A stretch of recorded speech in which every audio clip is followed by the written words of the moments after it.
We're going to look at the historical development of fuel metering device. Number one, CLS.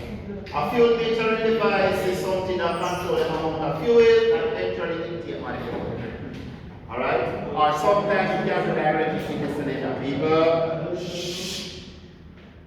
we have carburetor, we have injector, we have a diesel pump.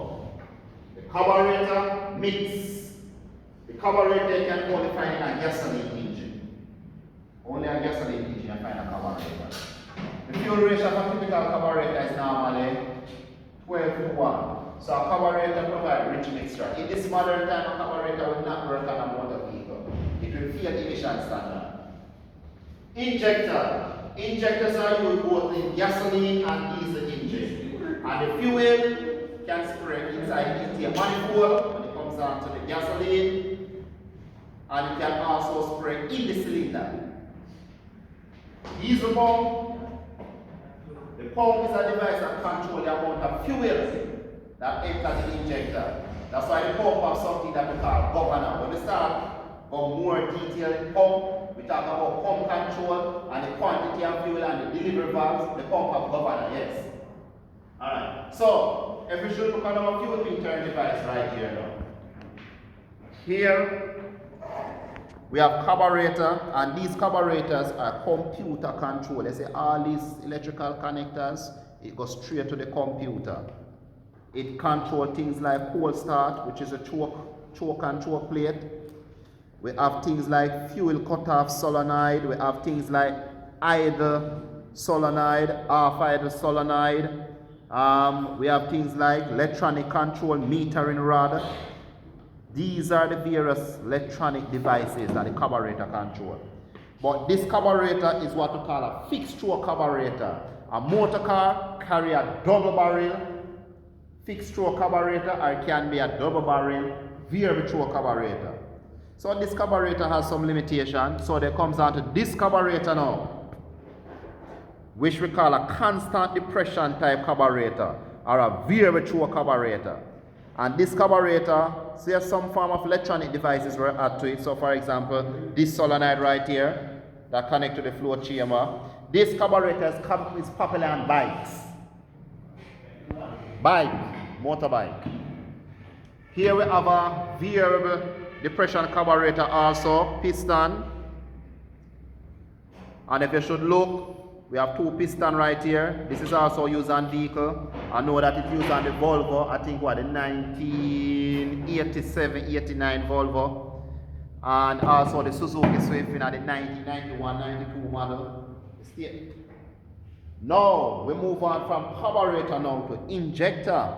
And this injector system now is what we call a single point injection system, or a trucker body injection system, where we have one injector that delivers fuel into the intake manifold. Within this assembly, we also have a throttle position sensor, and we also have a airflow meter and an idle air control solenoid. This is actually a solenoid, idle air control solenoid. So this is a typical trucker body system. Then now we move on to our multi-point or multi-port injection system, which is this.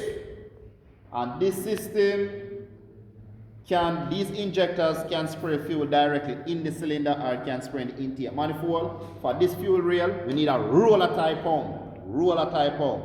This is from 55 psi, 60, 70 up to 80 psi roller type pump to supply this fuel rail.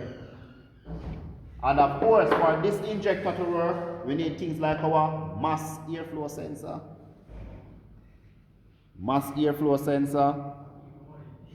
We need things like our throttle position sensor, our TPS, our 3-wire. We need things like our knock sensor to do any form of retarding. We need things like our coolant temperature sensor. And we'll need other sensors, even like our O2 sensor, air-fuel ratio sensor. And we need some form of electronic triggering devices. So these triggering devices can locate it in the distributor. It can locate it where the camshaft or the crankshaft is, and we call this inductive pulse. The triggering devices can also be a Hall effect sensor located in the distributor, located where the cam or the crankshaft is. and you can look at my video on how all effect sensor work. And with all these information coming from the sensor, it will go to this device here, which is the car ECU, which is a computer. And then with all this information, it will tell the injector how long to open its operation. So we call it pulse width operation. And of course, this is a throttle body. Now, we move on to this now. These are pumps. These are mechanically operated pumps. These are diaphragm type pumps. And these pump pressure is anywhere from 4 to 6 psi. These pumps, diaphragm pumps, are driven by the camshaft. So this is bolted to the cylinder head, driven by a camshaft, an eccentric camshaft lobe. And this will pull fuel from the fuel tank and send it to the carburetor inlet. This is the carburetor inlet. One is the inlet and one is the outlet. So fuel, this pump will be driven by the camshaft lobe, supply fuel to the carburetor, and of course you have a return to the tank, or it can return to the pump itself. These pumps are actually, the reason why I have 3, supply, return to the tank. This one is just a 2-prong one. Alright, now we move on to our diesel engine. This pump is what we call an inline pump. And this normally uses a chuck, a heavy duty unit. We have another pump that we call a distributor type pump. Now, distributor type pump. Now, this is our diesel injector. Well, this is a common rail diesel injector. It's an electronic control diesel injector. This injector operated by the computer. But this pump operates the injector based on pressure. Now, here we have a lift pump. And this pump would be bolted onto right here. And then this lever right here is what we call the primer. So we use this primer to bleed the system.